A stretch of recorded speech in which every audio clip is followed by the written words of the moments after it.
Budget आने वाला है एक दिन के बाद। तो बजट से पहले जो आर्थिक सर्वेक्षण पेश किया जाता है हर साल, जो स्टेट ऑफ द इकोनॉमी बताता है, देश की अर्थव्यवस्था के हालात बताता है, तो उसने क्या बताया है? उसने एक बड़ी रोजी पिक्चर पेंट की है कि देश की अर्थव्यवस्था जो है एक गोल्डन पीरियड से गुजर रही है। अगले वर्ष के लिए, मतलब फाइनेंशियल ईयर 26-27 के लिए जो अनुमान जीडीपी विकास दर का है वो 6.8% से 7.2% है। और इस वर्ष, चालू वित्तीय वर्ष के लिए यानी 25-26 के लिए अनुमान 7.4% जीडीपी ग्रोथ का जो है वो बताया गया है। मतलब मध्यम अवधि के अंदर आने वाले कुछ वक्त में भारत 7% की दर से विकास करेगा, ये इकोनॉमिक सर्वे बता रहा है, जो कि बाय एंड लार्ज 6.5% पर पिछले एक दशक के अंदर आ गया था। अब सरकार ये कह रही है कि ये 7% के एवरेज के मुताबिक के अनुपात में जो है देश जो है जीडीपी ग्रोथ करेगा। तो अगर ये बात है, और ये बात सही है कि इस साल जीडीपी के आंकड़े बहुत अच्छे आए हैं क्वार्टर्स के, और इसीलिए इस बार अनुमान 7.4% है, अगली बार 6.8 से 7.2% है, और मीडियम रेंज में 7%। तो ये एक अच्छी खबर है। इसके अलावा दूसरी बात कि देश के अंदर महंगाई न्यूनतम स्तर पर चल रही है, ये आर्थिक सर्वेक्षण बता रहा है। दिसंबर 2025 में खुदरा मुद्रास्फीति जो है सीपीआई वो घटकर 1.7%, ऐतिहासिक निचले स्तर पर है, 1.7% पर। मतलब महंगाई विकास के आड़े में अब कोई बाधा इस वक्त कम से कम नहीं है। जो राजकोषीय घाटा होता है, फिस्कल डेफिसिट, मतलब सरकार कितना कमा रही है और कितना खर्च कर रही है, उसके बीच में अंतर कितना है।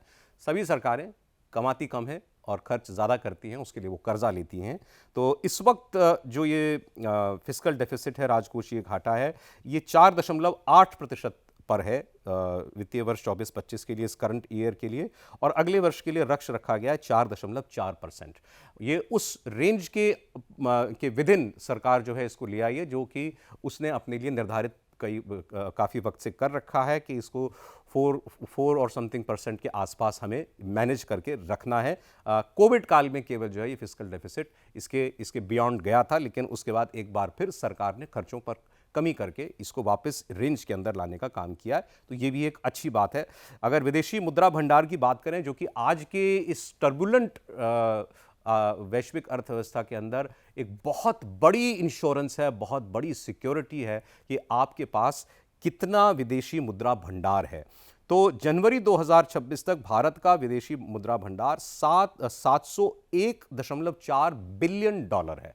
701.4 बिलियन डॉलर, ये हमारे 11 महीने के लिए, मतलब लगभग एक साल के लिए सभी किस्म के आयात के लिए पर्याप्त है।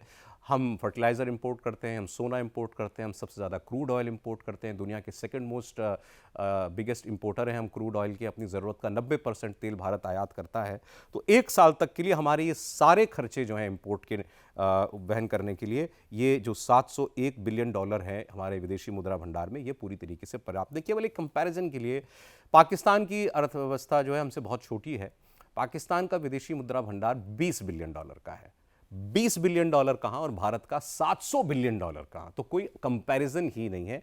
हम जितनी गुना बड़ी अर्थव्यवस्था पाकिस्तान से हैं, उससे भी कई गुना ज़्यादा बड़ा हमारा विदेशी मुद्रा भंडार है। तो ये एक रिस्पॉन्सिबल देश की निशानी है कि वो आने वाले वक्त के लिए तैयारी करके रखता है कि भविष्य में न जाने कौन सी अनिश्चितता हमारे सामने खड़ी हो जाए, उसके लिए हम अभी से इंतजाम करके रखें।